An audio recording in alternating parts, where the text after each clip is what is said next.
You show me a pay stub for $20,000 right now, I quit my job and work for you. Hey, yo, Los. Yeah, everything's fine. I quit.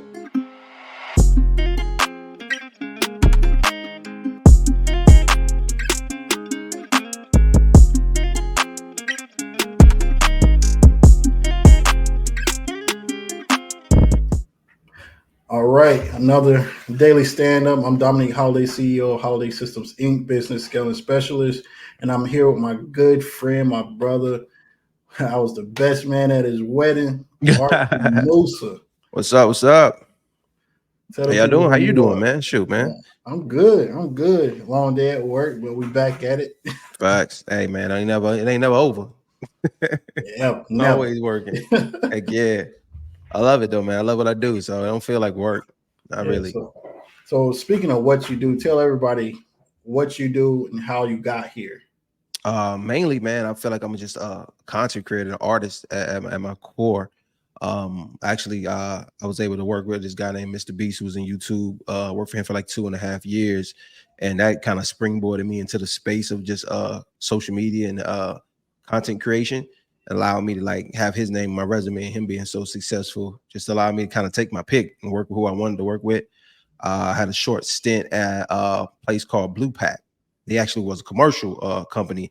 They specialized in, they had client acquisition where they managed different clients in social media, but they also had they also made t-shirts and cup lids and stuff. So it allowed me to see the other side of the game, because Mr. Beast was more so an independent content creator, just YouTube and whatever type of videos he wanted to make. Then I moved into this more corporate side, which was more structured. But this one, they actually created you seen the Stanley cups that went so viral before Stanley was even popping. Really, they made like a kind of a Stanley cup. So we would market that using like social media, different strategies, and try to make viral content on TikTok and Instagram. So that put me in a space of being a content creator on the corporate side, which was more like numbers based and like less creative.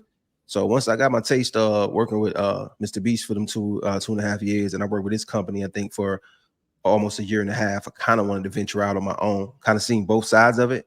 And I love the creative side way more. Just I ain't really a big numbers guy. So I ended up doing my own company, which is Musa Media LLC. And right now we're contracting different clients. Right now I'm a creative director at this place called Old South, which is a clothing line, Southern clothing line based out of Fayetteville, North Carolina. Old South is a crazy name for a Black person to be a creative director of, but hey, you know, I ain't got to be face of it. I'm doing that. Had a privilege of working with like countless content creators, from Andrew Schultz to Sinbad, Sam J, Darren Brand, Darren Fleet. Like it's a bunch of comedians and a bunch of content creators, man. But the crazy thing about my job is that it's something different every day. Like I was actually a creative lead for Liver King, man. I did a bunch of stuff writing for him and creating. So it'd be somebody who normally you wouldn't even have anything in common with, but then you meet this person and they need you to do XYZ. So you got to kind of put your brain in the space of that content creator, and you got to move and try to think like, how would they think and how would their audience respond? So I love the fact in my job I get to do different things and collab with different types of people.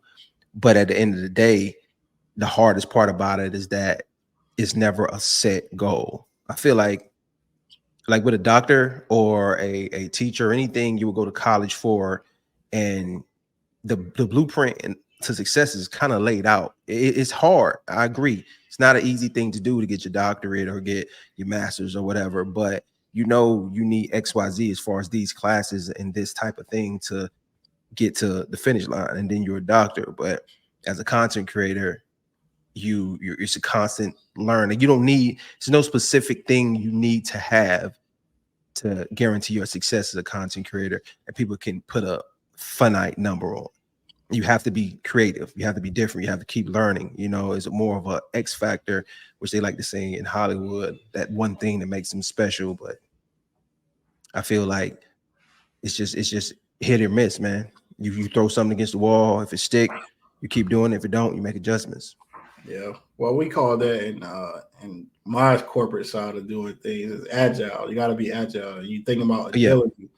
When something is thrown at you and you're going forward, you go and you keep going. Like you dodge it and keep going. Even though we're not dodging problems, we're yeah. quickly resolving those problems and adjusting with the times. And me being in technology is always advancing. So Hmm. I understand where you're coming from when you say like you can't just have a solid roadmap on success when it comes to doing anything. And companies should really operate that way when it comes to scaling or building a company up and building your own brand up. Because things are hot today and not tomorrow, so Yeah, you got to keep adjusting. absolutely, So absolutely. with these companies that you work with, right? Mhm. So what specifically are you doing for the companies? Like when you're working with Mr. Beast, or you're working with Deliver King, or you're working with the company out of Fayetteville, Old South.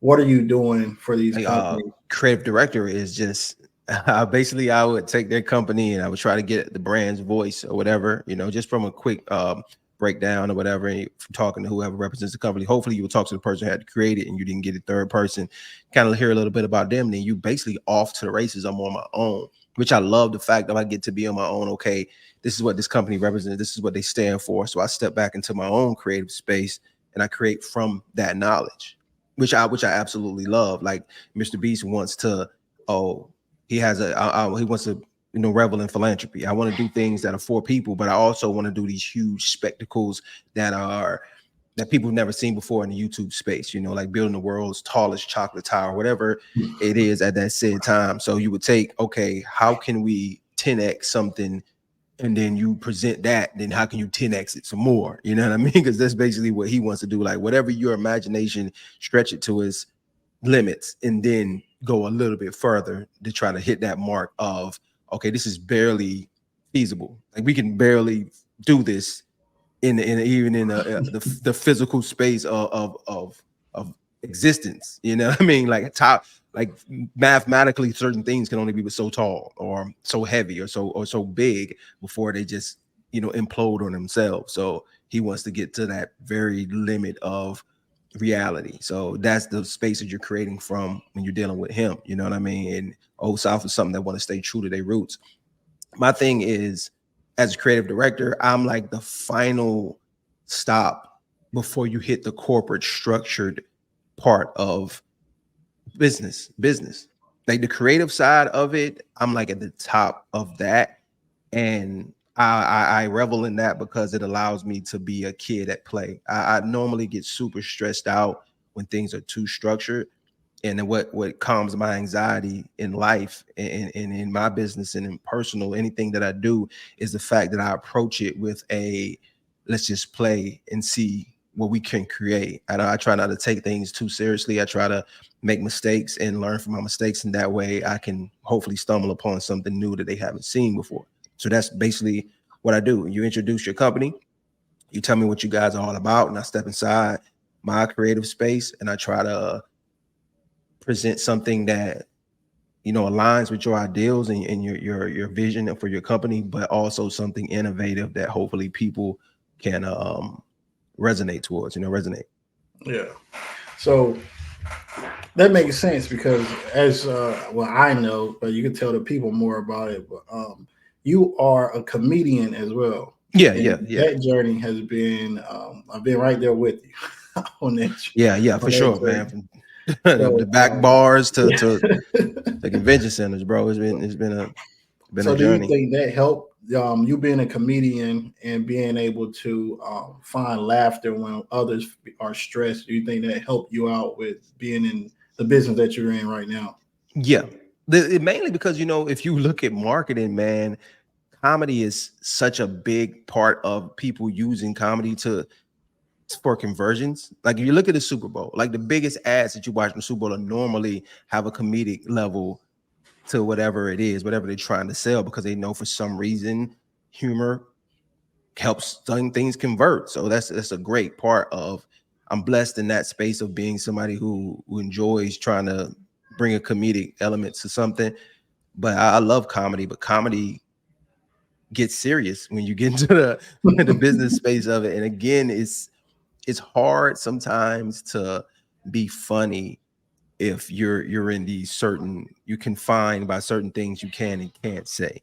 It's a it's very hard, because the most funny things you'll ever say are going to be offensive to somebody. Like have you ever heard a joke that you laughed at that wasn't offensive to at least one group of people or a person? Like, everything is, the funniest stuff going to offend somebody. So it's hard to be in that space that we're in, especially with cancel culture, and get something that's really, really tears in your eyes funny in the corporate space. I've never heard a corporate commercial that I was like, oh man, that's funny.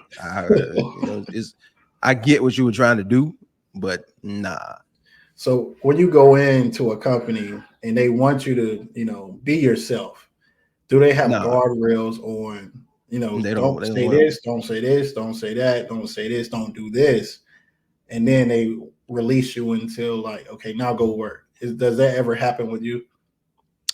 yeah, but nobody really wants you to be yourself.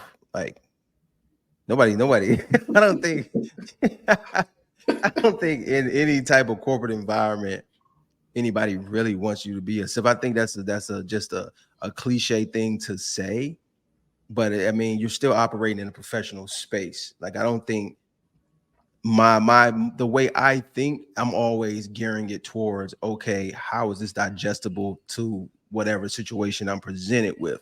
Because I think on this far end of the spectrum of things that I find funny, because I'm a comic in its purest form. Like, I'm funny first. You know what I mean? I don't really look at who it offended or who should I say that or shouldn't. I'm just like, if it's funny, hey, it's funny, write it down type of situation. So when it comes to that corporate space, I'm like, okay, I'm gonna meet you here at the far end of what I think is the funniest part about this joke, or the best part about this product that we can use. And now I'm gonna dial it back based on, the tolerance of who you're dealing with. You know what I mean? Like, yo, Yeah. you might not be to use that specific word because it's derogatory, but okay, where can we meet in the middle of da da da da? I So you remember, got. what you say? All right, go ahead. I thought of something. I'll wait till you finish. No, I mean, I remember watching this documentary with like Damon Wayans and them, and they would talk about being on like In Living Color and things like that, and they'd be writing a sketch, and the sketch would have like, okay, a bald-headed baby with like a Nazi little insignia on their head on the baby bonnet. And then they'll go to the people and say, you can't put that on the baby bonnet. Like, we can't let that be on TV because of the censors. But like, okay, well, can we put a burning cross on the bib? It's always, they just keep dialing back until they find that midpoint. And that same word with curse words with albums. You know what I mean? Certain amount of curse words is gonna get this type of R rating, or a movie gonna get this type of rating if it's too vulgar. So they keep dialing. So what can we put in this movie so it's PG-13? What's the end? What's the end mark for PG? So one more MF, we are. So we get straight 13 MFs because that 14th one. You know what I mean? That's how. That's how precise it can get. And it's like that. I think it's like that with business too, man. Especially when your brand is riding on things. And that's what I kind of hate about my job, is that everything I put out is a representation of me. And you got to understand, like, right now I'm getting to screenwriting. I'm writing short films and stuff. So, and now I'm coming to the realization that I just shot something last week. I come to the realization that there are three versions of every movie you ever see in your whole life. You got the movie that the screenwriter wrote, you have the movie that the director filmed, and you have the movie that the editor cut. So my script that I wrote is never going to be the exact movie that gets filmed, because the director is going to come in, he's going to make certain changes based on what he likes and what he doesn't like. So then the script ain't going to be the same as the movie that they filmed. And then when they cut it, when the editor cuts it, it's not going to be the same movie that he filmed, because the editor's going to cut certain things out.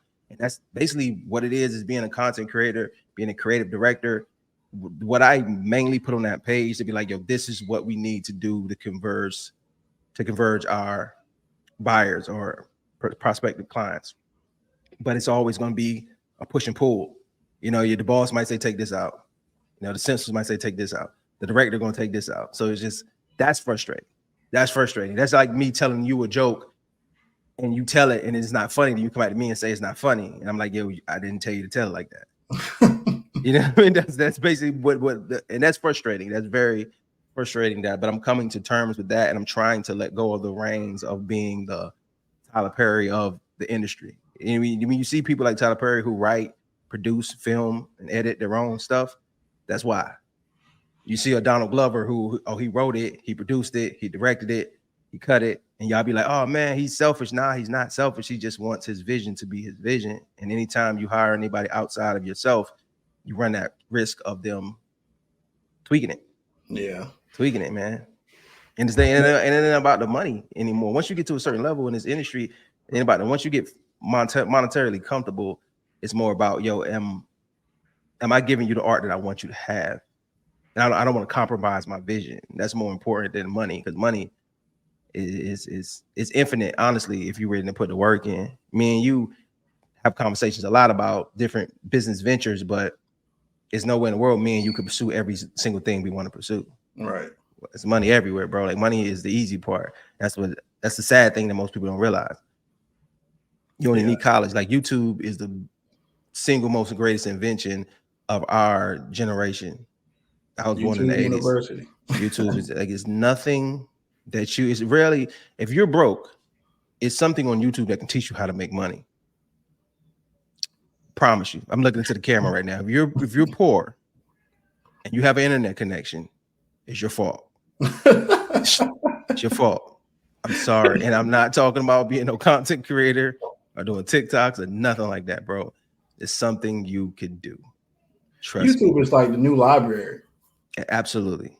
The virtual library that you don't have to read anything, you just gotta digest by your eyes and your ears. So, like, I have conversations a lot with people asking can they do what I do. Mm-hmm. I'm like, are you willing to put in the work that I put in to do what I do? Because that's the golden ticket right there, the work ethic. Even if you look at these videos and they telling you everything to do and they lay it out, are you willing to do that? Because a lot of people get the shiny object syndrome. I just had a conversation with someone else, Bree G. Mm-hmm. She's a product owner, and she was like, when she was trying to break into tech, she kind of got that shiny object syndrome, mm-hmm. where she saw one thing, she started there, and then she just started going in different directions because technology and software is so broad. So you could go in so many different directions. So a lot of people do that, and then they don't have patience or discipline. So once you get patience and discipline and you start going into YouTube, because I saw you do it with a lot of things, learning the camera, learning graphics, learning everything. You had that patience and you had that discipline to self-teach yourself, to self-teach and get that material down, like late nights, early mornings, while still providing for your kids. And now you have a whole family. So now I just wanted to chime in on that. I know we're right at time, but if you could give everyone, what's next? What next? What are you doing next? Next is short films, man. Short films is where I'm at, man. Of course, I'm still doing stand-up, but I feel like I'm really getting called to do like movies, bro. I want to do short films. I've been learning how to script, writing script structure. I'm actually on my third short film. I haven't wrote a full script yet, but I got like 2 log lines that I'm working on. I actually shot the beginning of the first episode of this series that me and my one of my mentors are putting together. I'm excited about it, man. I feel like that is a basic evolution of being a comedian, because me and you, we look at our favorite comedians like Eddie Murphy's and Kevin Hart's, Patrice O'Neill's. If God rest his soul, if he was still alive, I think that's just a natural progression to get into some type of movie creating. Like, I feel like being a stand-up comedian is a low level of my talent if I'm able to record that and put it out and we're getting passive income from it. Yeah. And I feel like that's where I want to go at, man. So I got everything I need as far as what I need to film it. And I want to be all self-contained, man. We want to from inception to production to cutting to putting it out, the distribution, everything under the same umbrella. I feel like 2024, y'all got to start owning stuff. Like, the gatekeepers don't exist. You can put your content out on these streaming sites on your own. What are you using a gatekeeper for? Now, it's not cheap. Now I'll say that because they love to say that about Black people when we don't have something. We need to make our own movies. We need to make our own Hollywood. Like, dog, listen, Dr. Umar been trying to make a school for 20 years, and y'all trying to say he a scam artist because he can't make a school. What happened with Tulsa? Remember we had Tulsa? Yeah. And what happened when we had our own schools, and we had our own doctors, and we had our own teachers, and we had our own town, and they burnt it down? So you think he can just buy a school? Do you think they would just let that man just go buy a school and say, oh, hey, it's just open a school? No, it's not. It's always going to be the invisible road. It's redlining in real estate. It's redlining anything that Black people want to do to make us prosper. Why do you think is all the Black billionaires and millionaires we have in this planet, you think they can just go buy a professional sporting team? No, they cannot. They're not for sale. Jay-Z can't afford to buy the Braves, huh? You got to be a part of a club to even get considered. Exactly. But people don't get that. That's what I'm saying is low level thinkers, and they always feel like just because Black people aren't doing it, it's because we're lazy, or because like some things there are a lot of roadblocks and yellow tape that you don't see unless you're on that level. So understand, like I understand being an independent producer or movie maker, it's possible, but understand that it's not cheap. It's a rule of thumb that whatever you plan to do is going to take double the time and triple the money. Keep that in your back pocket. That's a gem. That's a jewel you just dropped right there. For real, yeah. So I know we're right at time, but this is Holiday Systems Inc. Daily Stand-Up, and I'm here with my best friend, my brother, boy right there, Artsy Musa. Go follow him on all social media, Artsy Musa, and this is another Daily Stand-Up. Tell me again. Get to it.